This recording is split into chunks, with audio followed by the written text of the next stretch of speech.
जमलेल्या माझ्या तमाम हिंदू बांधवांनो, भगिनींनो आणि मातांनो,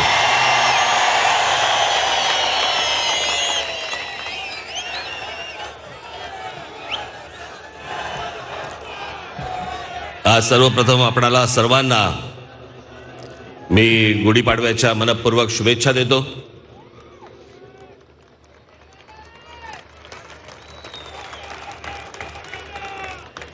बऱ्याच काळानंतर बोलतोय.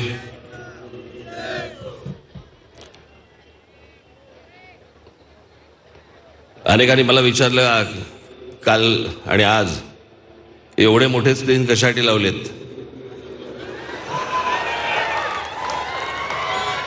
तो म्हटलं भाषण संपल्यावरती पठाण दाखवणार आहेत.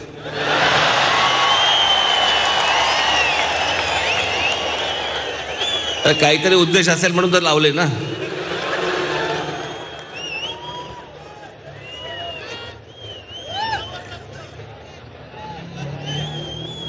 पण आज शिवतीर्थाचा कोपरा इथे भरलेला मला दिसतोय.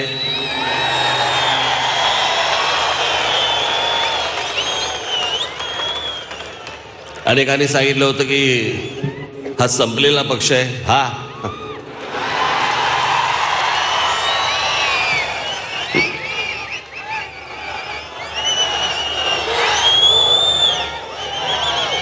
जे बोलले त्यांची अवस्था काय.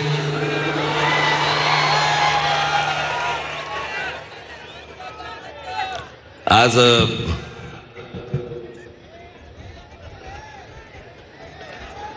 महाराष्ट्राची एकूण गेल्या वर्ष 2 वर्षामधली आपण स्थिती पाहतोय, राजकीय स्थिती पाहतोय. गेल्या काही दिवसांमध्ये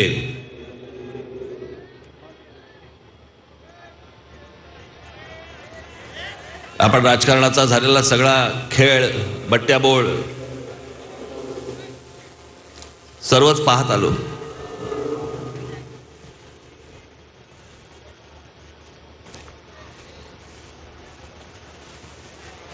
पण हे सगळं राजकारण पाहत असताना मला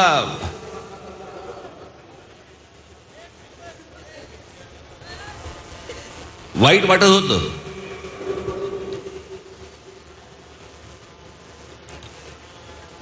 पण ज्यावेळेला शिवसेना आणि धनुष्यबाण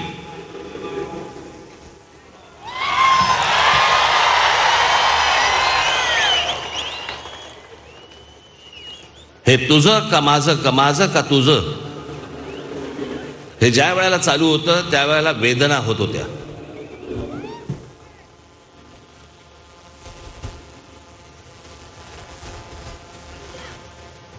जितकी वर्ष लहानपणापासून तो पक्ष पाहत आलो,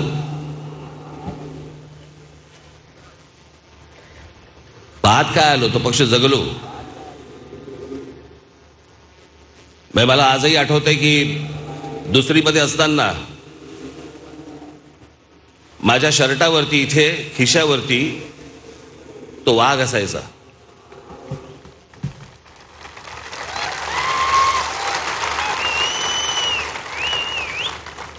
आणि तोही बरोबर याच बाजूला.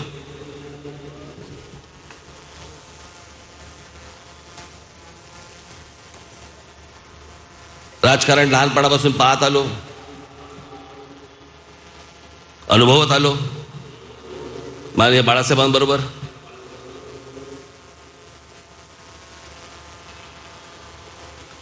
असंख्य लोकांनी कष्ट घेऊन उभी केलेली, अनेक लोकांच्या घामातून आणि रक्तातून उभे राहिलेला तो पक्ष, ती संघटना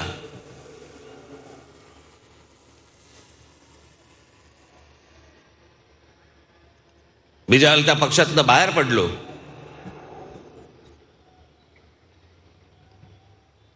आणि बाहेर पडल्यानंतर मी इथे माझं ज्यावेळेला भाषण झालं होतं त्या भाषणामध्ये मी असं म्हटलं होतं की माझा वाद हा माझ्या विठ्ठलाशी नाहीये, तर त्याच्या आजूबाजूच्या बडव्यांशी आहे.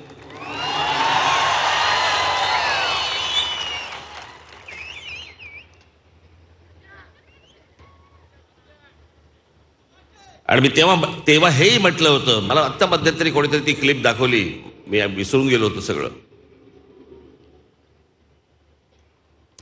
ही चार टाळकी हा पक्ष खड्ड्यात घालणार आणि खड्ड्यात घातल्यानंतर त्या गोष्टीचा वाटेकरी माझी व्हायची इच्छा नाही, म्हणून मी बाहेर पडत आहे.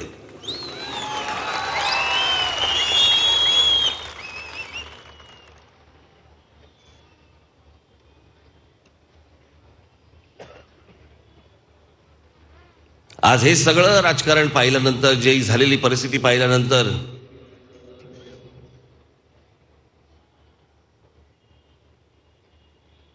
जसं असतं ना, त्या तुमच्या टेलिव्हिजन सिरीज असतात, त्याचे एपिसोड्स असतात आणि पुढचा एपिसोड तुम्ही लावला की त्याला एक रिकॅप येतो. रिकॅप म्हणजे अगोदरच्या एपिसोडमध्ये काय झालंय हे पहिलं तुम्हाला सांगतात आणि मग तुम्ही पुढच्या एपिसोडला जाता.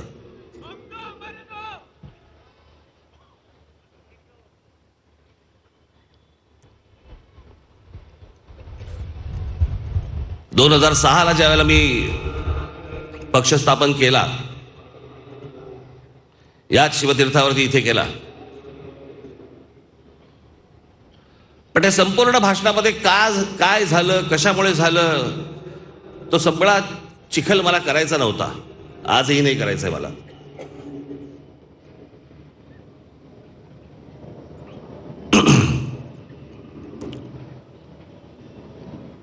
पण काही गोष्टी ज्या पसरवल्या गेल्या की राज ठाकरेला ते शिवसेना प्रमुखपद पाहिजे होतं, त्याच्या हातात अख्खा पक्ष पाहिजे होता आणि ते होऊ शकलं नाही म्हणून राज ठाकरे बाहेर पडला. झूट. माझ्या स्वप्नात कधी आलं नाही, माझ्या मनाला कधी शिवलंही नाही.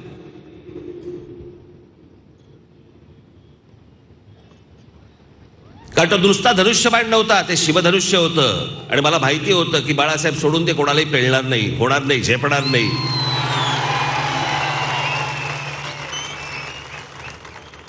एकाला झेपलं नाही, माहित नाही दुसऱ्याला झेपेल की नाही.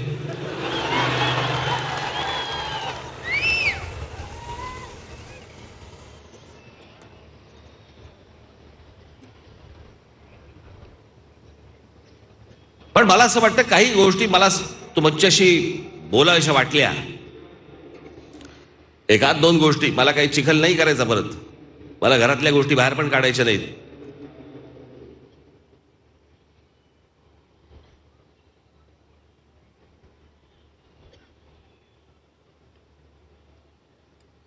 आणि त्यांच्या बाजूच्या लोकांनाही बाकीच्या लोकांना सांगून ठेवतो आत्ताच, माझं बोलणं झाल्यावरती उद्या तोंड उचकटू नका.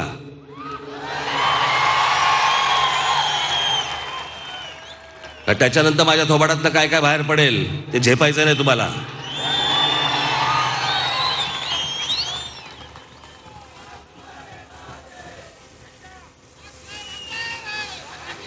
मला फक्त तुम्हाला एक दोन घटना फक्त तुम्हाला सांगायच्या होत्या, म्हणजे त्या घटनांवरनं तुम्हाला अंदाज येईल. कारण सगळ्यांना काय वाटतं,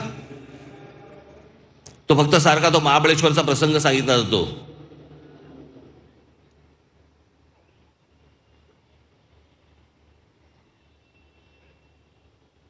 त्याच्या अगोदर काय काय गोष्टी घडल्या ह्या मला असं वाटतं तुम्हाला सांगणं गरजेचं आहे. का सांगतोय मी तुम्हाला, म्हणजे तुम्हाला आत्ताची परिस्थिती का ओढवली गेली आहे हे तुम्हाला समजेल.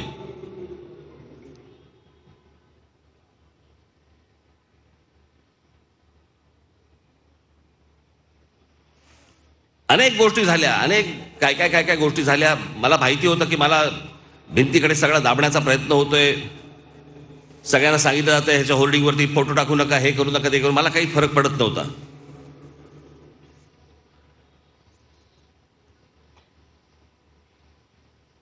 मी एके दिवशी उद्धवकडे गेलो आणि त्याला सांगितलं, म्हटलं गाडीत बस, आपल्याला बाहेर जायचंय. कुठे जायचंय म्हटलं, चल. इथून निघालो आम्ही आणि हॉटेल ओबेरॉयला गेलो. आता काय त्याचं नाव काय जे असेल ते, मी समोर बसवलं त्याला.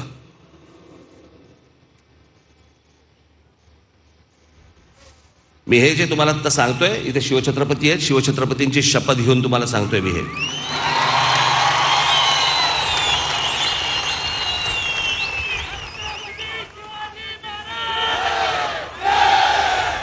मी बसवलं समोर आणि त्याला विचारलं, म्हटलं बोल तुला काय हवंय? तुला पक्षाचा अध्यक्ष प्रमुख व्हायचंय? हो. उद्या जर समजा सत्ता आली तर तुला मुख्यमंत्री व्हायचंय? हो. तुला जे व्हायचंय ते हो, मला फक्त सांग माझं काम काय. मला प्रचाराला फक्त बाहेर काढू नका तुम्ही. एरवी आतमध्ये ठेवून द्यायचा आणि प्रचाराला बाहेर काढायचा, आणि मी प्रचार केल्यानंतर निवडून आलेल्या लोकांनी जबाबदारी सांभाळायची नाही. पुढच्या वेळेला प्रचाराला जायचं, काय तोंड दाखवू त्यांना?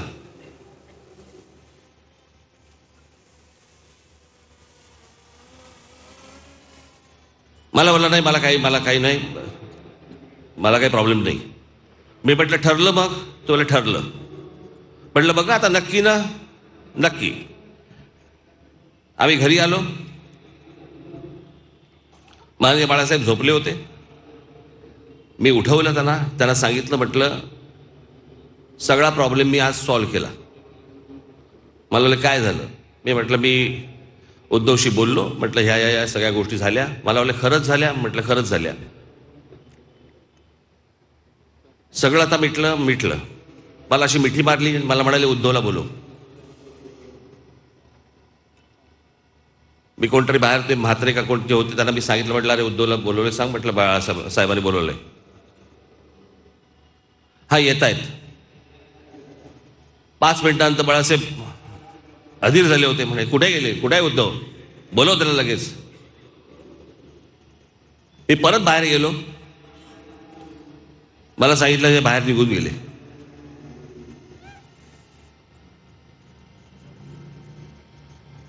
या सगळ्या गोष्टी एवढ्यासाठी चालू होत्या की हे म्हणजे मी बाहेर कधी जातोय, पक्षातली जी माणसं आहेत ही बाहेर कधी जात आहेत, त्रास देऊन ही बाहेर कशी टाकता येतील, हे अजून चिडतील, अजून काहीतरी करतील, ह्यांना कसं बाहेर करता येईल याच्यासाठी. मी तुम्हाला नारायण राणेचा प्रसंग सांगतो. नारायण राणे बाहेर गेलेच नसते.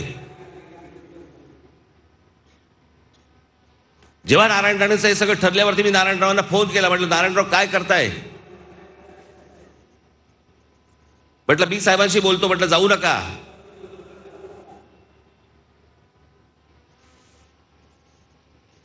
मला बोलले बोला तुम्ही साहेबांशी. मी बाळासाहेबांना फोन लावला.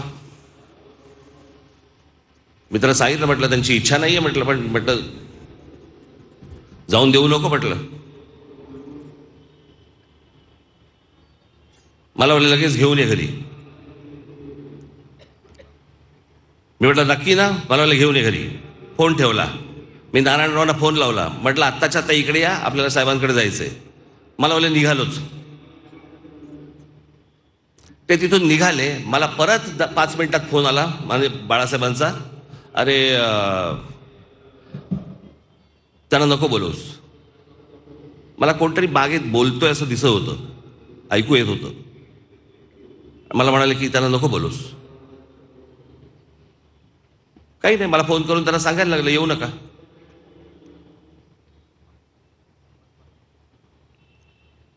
हे ज्या प्रकारे हे संघटना चालू होती, ज्या प्रकारे पक्ष चालू होता, ज्या प्रकारे सगळं वापर जो चालू होता, जो लोकांना बाहेर काढणं जे चालू होतं, ज्या प्रकारचं राजकारण चालू होतं, त्याचा शेवट हा. मला त्यांचं काय झालं याच्याशी मला काही फरक नाही पडत. त्यांचं राजकारण त्यांना लख लाभो. पण जे नाव लहानपणापासून मी पाहत आलो ते ज्यावेळेला टांगताना दिसायला लागलं मला की आज ह्यांच्याकडे का ह्यांच्याकडे का ह्यांच्याकडे का ह्यांच्याकडे, तेव्हा त्रास व्हायला लागला.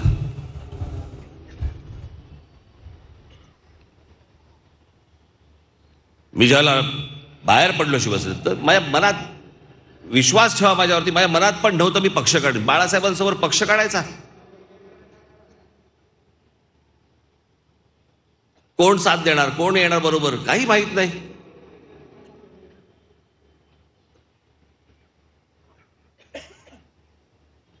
आणि ह्या अशा सगळ्या परिस्थितीमध्ये मला ज्या वेळेला लोक माझ्याकडे यायला लागले आणि म्हणाले की एकदा तुम्ही महाराष्ट्र फिरा तर. जेव्हा मी महाराष्ट्र फिरलो आणि ज्या वेळेला मला प्रतिसाद मिळायला लागला त्याच्यानंतर मी कुठेतरी विचार करायला लागलो की कुठेतरी पक्ष काढला पाहिजे. ही गोष्ट असेल साधारणपणे फेब्रुवारी मधली वगैरे. मी बाहेर पडलो नोव्हेंबरला.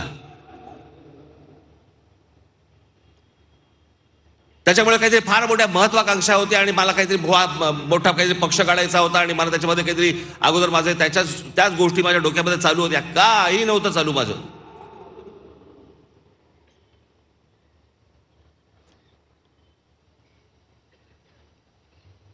मला आज जी परिस्थिती झाली आहे ना, त्या परिस्थिती समोर मला तुम्हाला हे सांगणं आवश्यक होतं की काय काय गोष्टी झाल्या. अनेक गोष्टी झाल्या.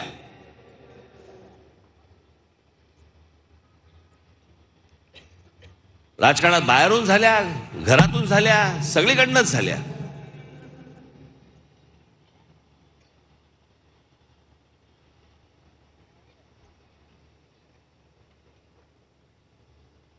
आणि आज हे सगळं राजकारण जे चालू आहे ना,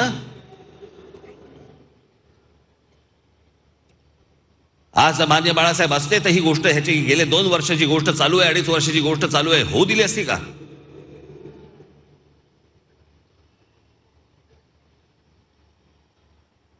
सहानुभूती मिळवण्यासाठी म्हणून सगळीकडे फिरायचं आणि सगळ्या गोष्टी सांगत बसायच्या.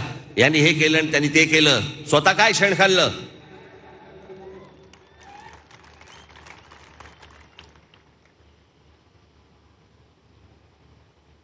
काय असतं, स्मरणशक्ती असते ना, ती जरा कमी असल्यामुळे मागच्या झालेल्या गोष्टी आहेत आपण पटकन विसरतो. मला तुम्हाला परत सांगायच्या. आठवून बघा ती 2.5 वर्षापूर्वीची गोष्ट. शिवसेना आणि भारतीय जनता पक्षाने एकत्र निवडणूक लढवली आणि एकत्र निवडणूक लढवल्यानंतर मला असं वाटतं महाराष्ट्रातल्या मतदारांनी या गोष्टींचा विचार करणं गरजेचं आहे. तुम्ही विचार केला पाहिजे या गोष्टींचा. सगळीकडनं एक कॅम्पेन करायचं की मतदारांनी आपापली जबाबदारी पार पाडली पाहिजे. मतदानाचा अधिकार तुम्ही निभावला पाहिजे. तुम्ही मतदान केलं पाहिजे. आणि उन्हातानामध्ये उभं राहिल्यानंतर, रांगेमध्ये उभं राहून मतदान केल्यानंतर हे ह्यांचा खेळ खेळत बसणार.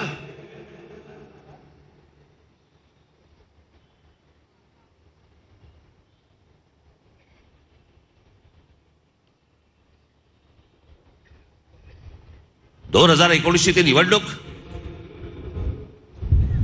निवडणूक संपली, आकडेवारी आली आणि आकडेवारी आल्यानंतर एकत्र निवडणूक लढवून, युतीमध्ये निवडणूक लढवून शिवसेनेने सांगितलं, उद्धव ठाकरेंनी सांगितलं की 2.5 वर्षाचा मुख्यमंत्री तुम्ही मान्य करा. निवडणुकीमध्ये बोलला होतात. 4 भिंतीमध्ये म्हणा मला अमित शहानी सांगितलं. मी मुद्दामून तुम्हाला सांगतोय, विसरला असाल परत मुद्दामून तुम्हाला सांगतोय. 4 भिंतीमध्ये म्हणा अमित शहानी सांगितलं. जाहीरपणे का नाही सांगितलं? ज्यावेळेला नरेंद्र मोदींच्या व्यासपीठावरती बसून ज्यावेळेला नरेंद्र मोदी सांगत होते की पुढचा मुख्यमंत्री देवेंद्र फडणवीस असेल, आक्षेप का नाही घेतलात? अमित शहाच्या व्यासपीठावरती बसून तुम्ही अमित शहा ज्यावेळेला सांगत होते की पुढचे मुख्यमंत्री देवेंद्र फडणवीस होतील, आक्षेप का नाही घेतलात?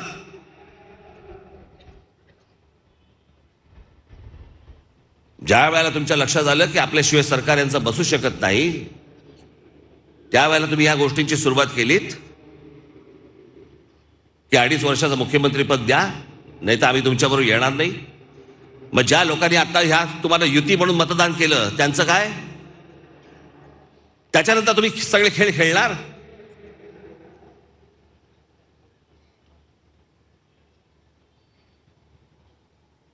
आणि त्याच्यानंतर काय केलं तुम्ही? ज्यांच्या विरोधात निवडणूक लढवलीत तुम्ही काँग्रेस एनसीपीच्या, त्यांच्या बरोबर जाऊन मुख्यमंत्रीपद घेतलं, त्यांच्याबरोबर कारभार केलात. त्याच्या आधी भारतीय जनता पक्षाने अजित पवारांबरोबर शपथविधी केला. काय चाललंय?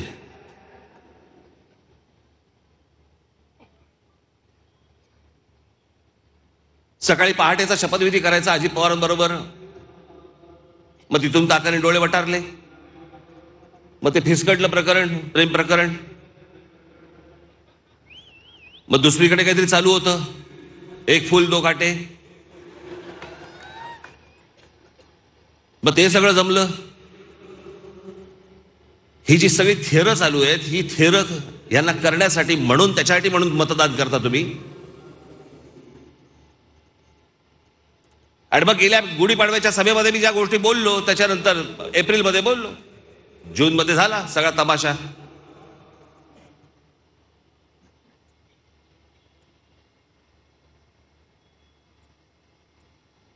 अलीबाबा आणि त्याचे 40 जण गेले.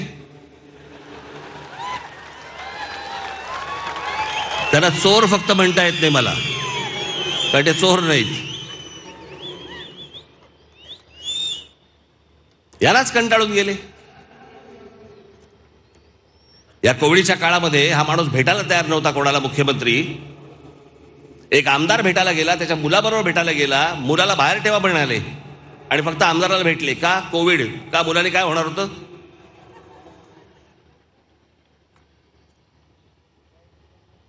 कोणालाही भेटत नव्हते, आता अचानक बाहेर पडायला लागले.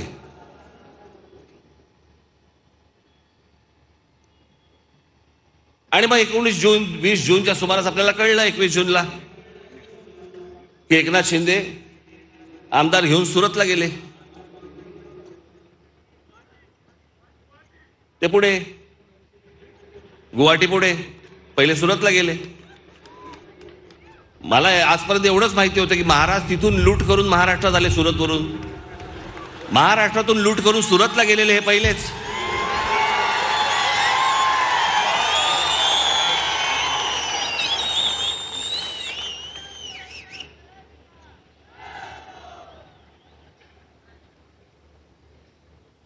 आणि मग ते काय गुवाहाटी आणि काय गोवा काय आणि त्या सगळ्या गोष्टी करत करत करत आता ते बसलेले आहेत मुख्यमंत्री म्हणून.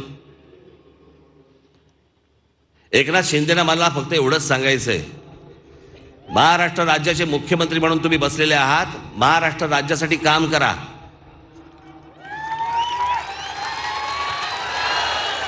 उद्धव ठाकरे जिकडे सभा घेतात त्याच्या मागून जाऊन सभा घेत बसू नका. ह्यानी वरळीला घेतली, ह्यानी वरळीला घेतली, ह्यानी खेडला घेतली, ह्यानी खेडला घेतली, गुंतवून ठेवतील. महाराष्ट्राचं काय? एवढे महाराष्ट्रामध्ये प्रश्न प्रलंबित आहेत. आज तो पेन्शनचा विषय अडकलेला आहे, त्याच्यासाठी लोक संपावरती आहेत, कर्मचारी संपावरती आहेत. मिटवा एकदा काय तो विषय. शेतकऱ्यांचे विषय आहेत, विम्यामधनं त्यांना लुटलं जातंय, ते घ्या हातामध्ये. या अवकाळी पावसामुळे शेतीचं जे नुकसान झालंय, जा शेतकऱ्यांना जाऊन भेटा. सभा कसल्या घेत बसलायत?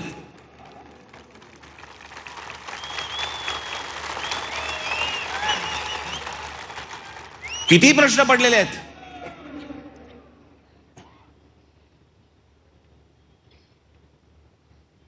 सध्या सुशोभीकरण सुरू आहे सगळीकडे.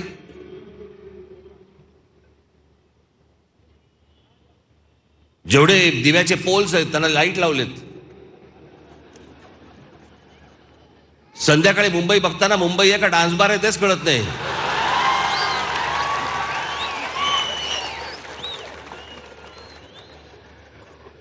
हे असं काय सुशोभीकरण असतं काय?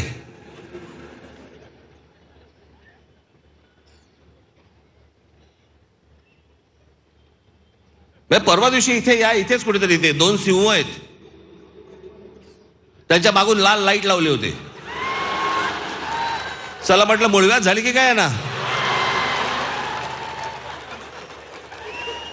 हे काय लाइटिंग लावायची पद्धत आहे का? लाईट लावायची पद्धत आहे? जगामध्ये जेव्हा तुम्ही फिरता, जगामध्ये जेव्हा जाता, त्यावेळेला बघा कशी स्वच्छ सुंदर चांगली शहरं असतात, दिवे नाही लावत.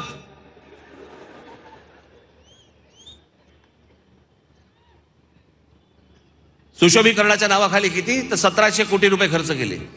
1700 कोटी रुपये ते दिवे लावलेत. ते काय कायमचे आहेत का? ते जाणार, मग नवीन लावणार.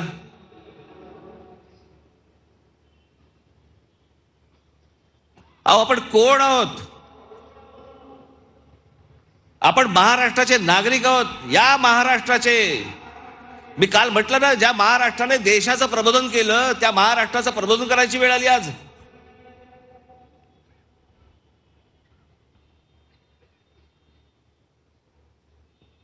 या संपूर्ण हिंद प्रांतावरती जर समजा तुम्ही बघितलं तर आजपर्यंत सगळी फक्त आक्रमणं बाहेरून आलेली आहेत. या हिंद प्रांतावरती स्वतःचं राज्य म्हणून कोणी निर्माण केलं असेल तर आपल्या मराठेशाहीनी राज्य फक्त इथे निर्माण केलं. तो हा महाराष्ट्र चाचपडतोय. आज हे गेले, उद्या ते आले, उद्या ते गेले, उद्या ते आले.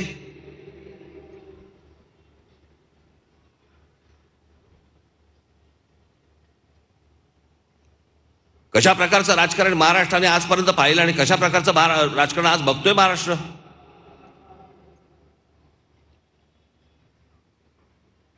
नवीन उद्योग येताना दिसत नाहीयेत. बेरोजगारी आ वासून उभी आहे. शेतकरी असतील, महिला असतील, विद्यार्थी असतील, ते सरकारकडे बघतायत. सरकार कोणाकडे बघतंय? कोर्टाकडे बघतंय. आमचं काय होणार? आमचा निर्णय कधी लागतोय? असं कोर्टावरती अवलंबून असलेलं सरकार मी आजपर्यंत पाहिलेलं नाही.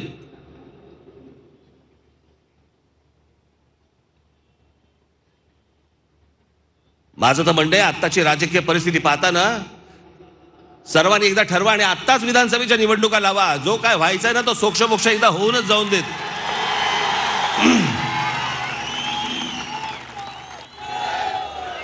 जो काय चिखल केलाय ना तो नाही नागरिकांनी तुमच्या तोंडात घातला तर बघा.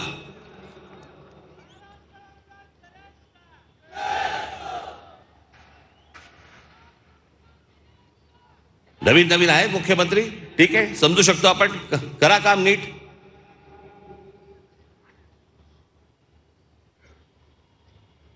एवढ्या गोष्टी आहेत.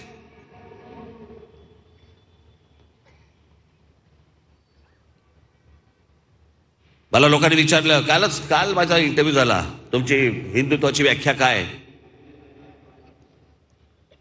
हिंदू म्हणून तुम्ही कोणाला बघता?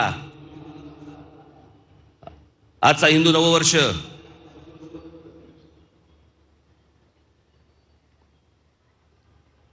माझ्या हिंदुत्वामध्ये, आणि तो असलाच पाहिजे मला असं वाटतं. मी सांगितलं ना मागच्या वेळेला, मला धर्मांध हिंदू नकोय, मला धर्माभिमानी हिंदू हवाय.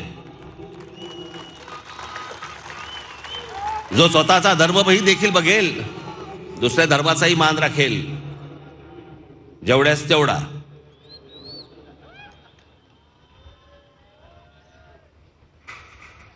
पण मला माणसं पाहिजेत. मुस्लिम धर्मामधली देखील माणसं पाहिजेत, कोणासारखी पाहिजेत. मला जावेद अख्तरांसारखी माणसं पाहिजेत.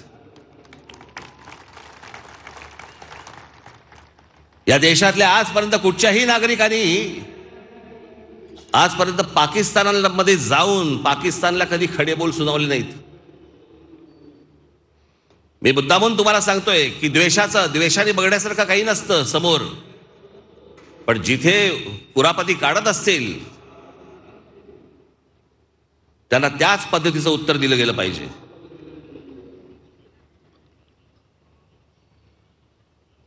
मध्यंतरी ते गाजलं, पण मी तुम्हाला मुद्दामून दाखवण्यासाठी आणलंय की मला अपेक्षित असलेला मुसलमान, भारतीय मुसलमान, महाराष्ट्राचा मुसलमान हा कसा पाहिजे. पाकिस्तानला दोन शब्द सांगणारा, त्यांना सुनावून येणारा आणि अशा प्रकारची हिम्मत दाखवणारा मला मुसलमान पाहिजे. जावेद अख्तरांसारखा लावतो. जो बातें, जो आदमी कुछ नहीं जानता. मेहदी हसन आए, निहायत पॉपुलर हुए थे वहाँ. नूरजहां बड़ी उनकी एहतराम जब आई थी. आप सोच नहीं सकते किस तरह का फंक्शन उनका हुआ था. उसकी कमेंट्री शबाना ने दी थी, लिखी मैंने थी. और वो पूरा जिस तरह से हॉल ने उन्हें रिसीव किया, लता मंगेशकर, आशा भोसले, इस तरह की ग्रेट सिंगर्स, उन्होंने जो एहतराम दिया उन्हें, वो है. फैज साहब आए थे तो ऐसा लगता था किसी स्टेट का हेड आया हुआ है. आगे पीछे तो गाड़ियां चल रही होती थी, वो सायरन देती हुई, और जब आते थे तो गवर्नर हाउस में ठहरते थे. वहाँ का कोई टेलीविज़न नहीं था जिसने उन्हें कहा अब तो आपके यहाँ प्राइवेट चैनल आ गए हैं. पीटीवी पे तो कोई हिंदुस्तानी जा नहीं सकता था. कोई साहिर का, कभी कैफी का, कभी सरदार जाफरी का इंटरव्यू देखा आपने पीटीवी पे? हम आपको दिखाएंगे, हमारे यहाँ हुआ. तो ये जो बंदिश है कम्युनिकेशन पे और कहीं एक कोशिश है कि लोग एक दूसरे को जान ना सके। ये माफ कीजिएगा दोनों तरफ से, और शायद थोड़ी सी आपके यहाँ ज्यादा है, अब कम हो रही है, मुझे खुशी है। तो ये यहाँ मैं तकल्लुफ से काम नहीं लूंगा। हमने तो नुसरत के बड़े बड़े फंक्शन किए, मेहदी हसन के बड़े बड़े फंक्शन किए, आपके मुल्क में तो लता मंगेशकर का कोई फंक्शन नहीं हुआ। तो हकीकत ये है, चलिए अब हम एक दूसरे को इल्ज़ाम न दें, उससे सॉल्व नहीं होगा। ये अहम बात यह है कि ये जो आजकल इतना गर्म है फिजा, वो कम होनी चाहिए। हम तो बम्बई के लोग हैं, हमने देखा हमारे शहर पे कैसे हमला हुआ था। तो वो लोग नॉर्वे से तो नहीं आए थे, ना इजिप्ट से आए थे, वो लोग अभी भी आपके मुल्क में घूम रहे हैं। तो ये शिकायत अगर हिंदुस्तानी के दिल में हो तो आपको बुरा नहीं मानना चाहिए।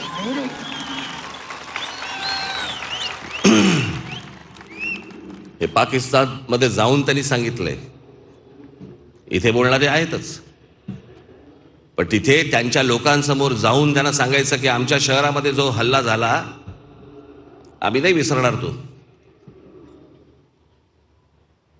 हे असं सांगणारे, असं बोलणारे जे आहेत ना, ही अशी माणसं मला हवी आहेत, अशी माणसं मला अपेक्षित आहेत.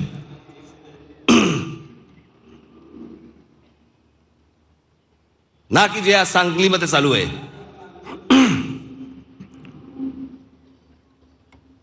मला मध्यंतरी एक पत्र आलं, कुठे पत्र, कुठे ते सचिन,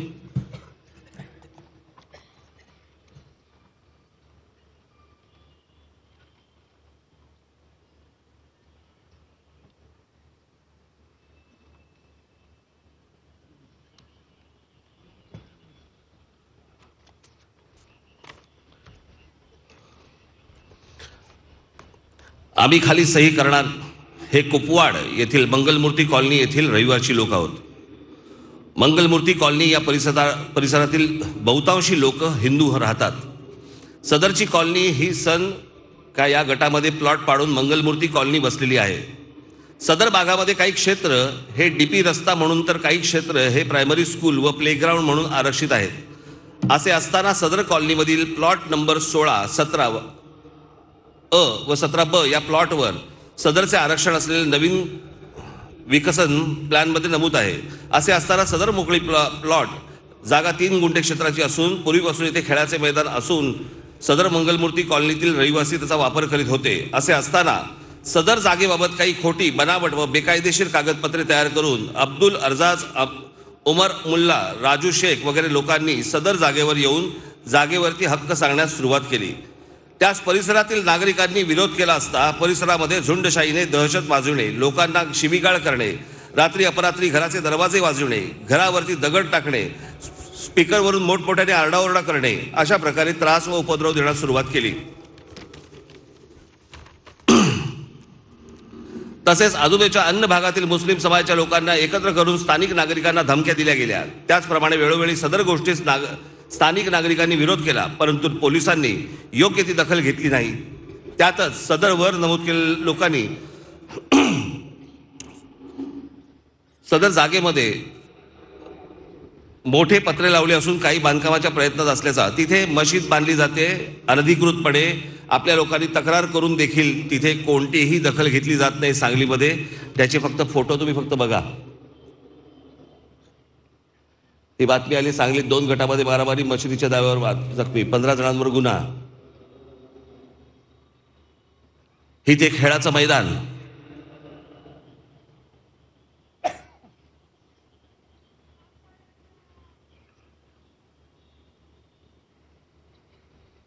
हे तिकडे सगळं बांधकाम सुरू आहे. मध्यंतरी एकनाथ शिंदे आणि आल्यावरती, देवेंद्र फडणवीस आल्यानंतर, मुख्यमंत्री आणि उपमुख्यमंत्री आल्यावरती प्रतापगडाच्या पायथ्याशी जी अफजल खानाची खबर आहे तिला पुन्हा व्यवस्थित जागेवर आणलं. जे पसरलं होतं, वेडवाकडं जे पसरलं होतं त्याला परत जागेवरती आणलं. सगळं अनधिकृत बांधकाम तोडलं गेलं. त्याबद्दल सरकारचं अभिनंदन.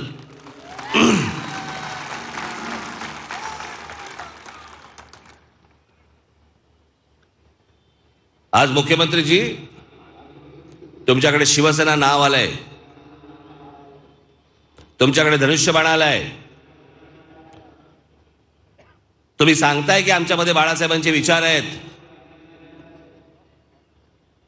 मला तुम्हाला फक्त एवढंच सांगायचं आहे की गेल्या गुढीपाडव्याला आम्ही जे सांगितलं होतं की मशिदीवरचे भोंगे बंद करा,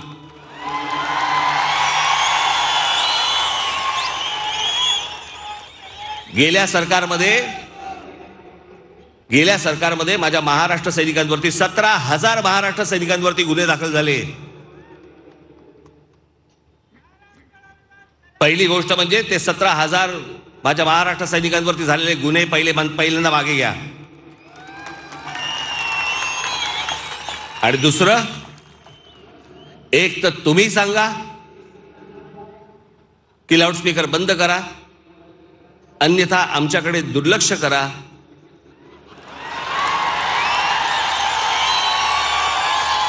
आम्ही लाऊडस्पीकर बंद करतो. दोनपैकी एक निर्णय एकनाथ शिंदे सरकारना हा घ्यावाच लागेल. गेल्या काही दिवसांमध्ये पुन्हा ह्या मशिदींवरचे भोंगे परत मोठ्याने वाढायला लागलेत. मी विषय सोडलेला नाही, विषय सोडणार नाही.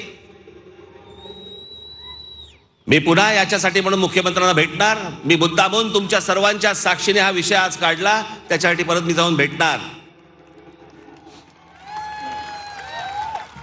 मगाशी मी तुम्हाला सांगितल्याप्रमाणे मुख्यमंत्र्यांना माझी विनंती आहे, महाराष्ट्रातल्या कामांकडे लक्ष द्या. महाराष्ट्रामध्ये काय काय गोष्टी पसरल्या जात आहेत, उभ्या होत आहेत, उभ्या राहत आहेत, अनधिकृतपणे उभ्या राहत आहेत, त्या गोष्टींकडे लक्ष द्या. या सांगलीतल्या गोष्टींकडे तुम्ही लक्ष द्या.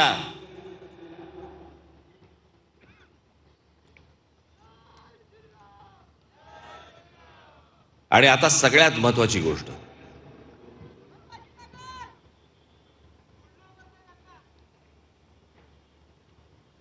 प्रशासनाचं दुर्लक्ष असलं ना,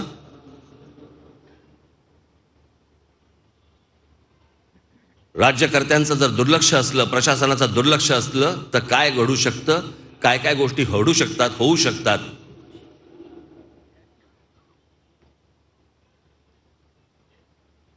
कारण सगळ्यांचंच राजकारणाकडे लक्ष, आतल्या सगळ्याच गोष्टींकडे लक्ष. पण गेल्या 2-2.5 वर्षांपूर्वी एक सुरू झालेली गोष्ट मला तुमच्या सर्वांच्या साक्षीने मला महाराष्ट्र सरकारला सांगायची आणि दाखवायची आहे.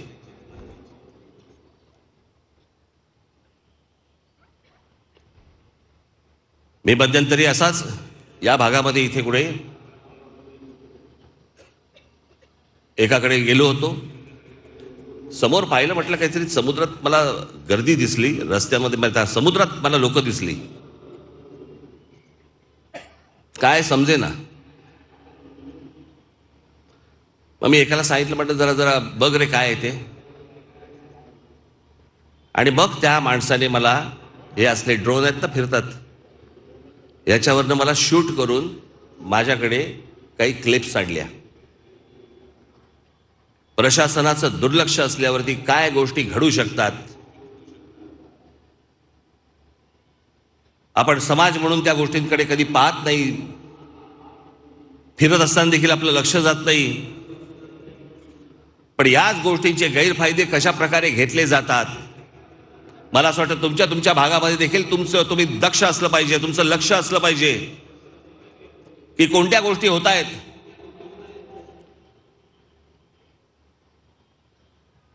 आणि जो या देशाची घटना मानणारा जो मुसलमान आहे, त्या मुसलमानांना मला विचारायचं आहे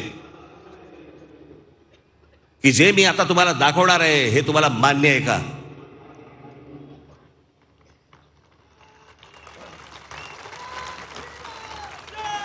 सगळ्यांचं दुर्लक्ष असल्यावरती कशा गोष्टी घडतात पहा तुम्हीच.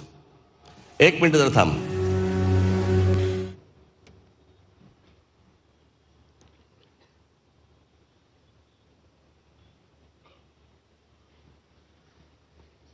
मी हे पाहण्याच्या अगोदर, दाखवण्याच्या अगोदर माझा एकनाथ शिंदे सरकारला, देवेंद्र फडणवीस ज्यांच्या हातामध्ये गृह खातं आहे, निवडणुका झालेल्या नसल्यामुळे मी नगरसेवकांना सांगू शकत नाही, परंतु मुंबई महानगरपालिकेचे आयुक्त इक्बाल चहल, मुंबई पोलीस दलाचे कमिशनर, मुंबई पोलीस खात्याचे कमिशनर विवेक फणसाळकर, माझी सगळ्यांनाच माझी विनंती आहे की ह्याच्यावरती जर समजा तुमची कारवाई होणार नसेल तर त्याच्यानंतर महिन्याभरानंतर काय होईल हे तुम्ही पाहिल्यावरती मी तुम्हाला सांगतो.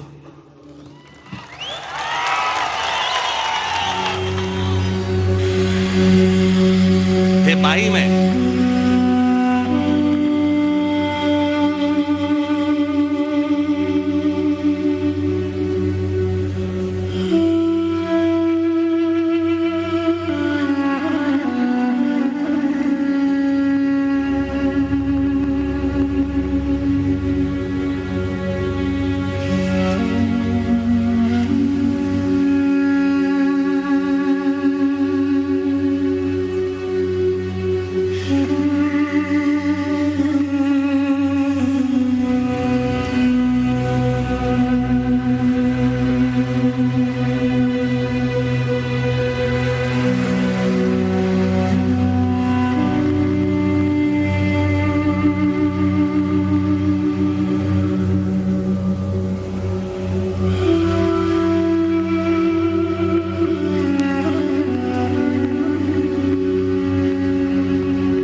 हे इथे असलेले मखदूम बाबा दर्गा याच्या समोर समुद्रामध्ये अनधिकृतरित्या, मी त्याचे सॅटेलाइट फोटो पण पाहिले, काही नाही होतं तिकडे. हे गेल्या 2 वर्षामध्ये इथे उभं केलं.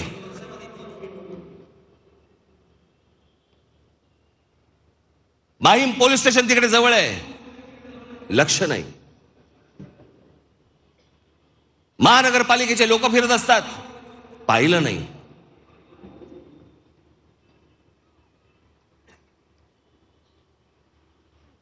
दिवसा ढवळ्या तुमच्या डोळ्यासमोर जर समजा इथे समुद्रामध्ये हे समोरचा हाजी अली, नवीन हाजी अली काय करणार?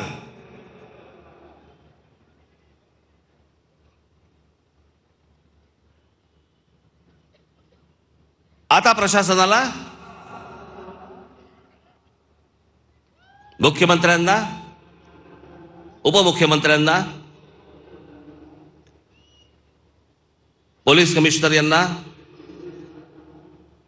महानगरपालिकेच्या आयुक्तांना मी आजच सांगतो, महिन्याभराच्या आत जर कारवाई झाली नाही, हे जर तोडलं गेलं नाही, तर त्याच्या बाजूला सगळ्यात मोठं गणपतीचं मंदिर आम्ही उभं केल्याशिवाय इथे राहणार नाही. मग साला काय व्हायचं तर होऊन जाऊन देत.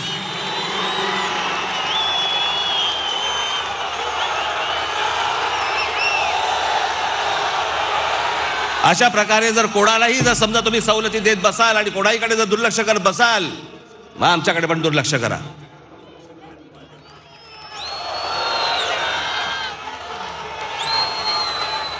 वाटेल ते फाजील चाळे चालू देणार नाही. मी तुम्हाला सांगतो ना, एकदा राज्य जर माझ्या हातामध्ये आलं ना, अख्खं राज्य सुतासारखं सरळ करून ठेवीन मी.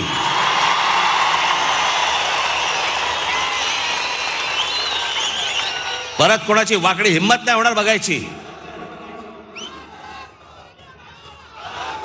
चला कोणी यावं आणि आम्हाला टपली मारून निघून जावा.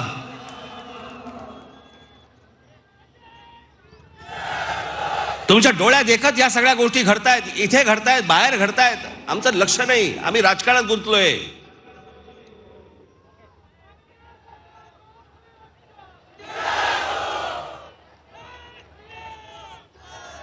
म्हणून तुम्हाला तुमची ताकद ही सतत तुम्हाला दाखवावीच लागेल.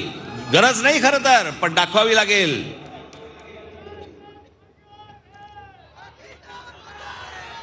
जो सज्ञ मुसलमान वर्ग जो आहे, मुसलमान समाज जो आहे या महाराष्ट्रामधला, त्याला तरी हे मान्य आहे का?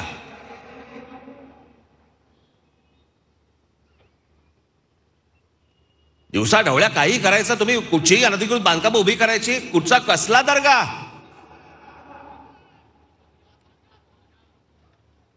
कोणाची समाधी आहे ती? माशाची?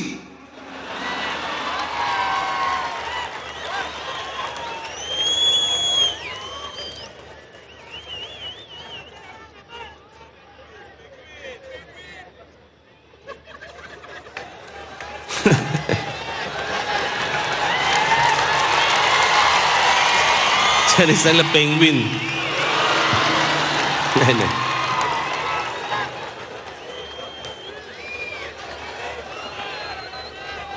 पण राज्यकर्ते ज्या वेळेला दुसऱ्या गोष्टींमध्ये गुंतलेले असतात ना, त्यावेळेला बाहेरचे लोक काय करू शकतात, काय करतात, एवढंच फक्त म्हणून मुद्दा म्हणून तुम्हाला दाखवलं. याच्यासाठी म्हणून तो हा स्क्रीन लावला होता.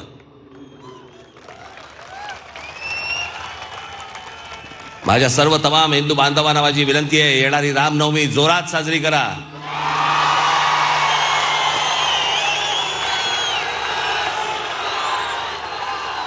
येत्या 6 जूनला आपल्या शिवछत्रपतींच्या राज्याभिषेकाला 350 वर्ष पूर्ण होत आहेत. मी स्वतः रायगडावरती जाणार आहे, आपणही सर्वांनी या.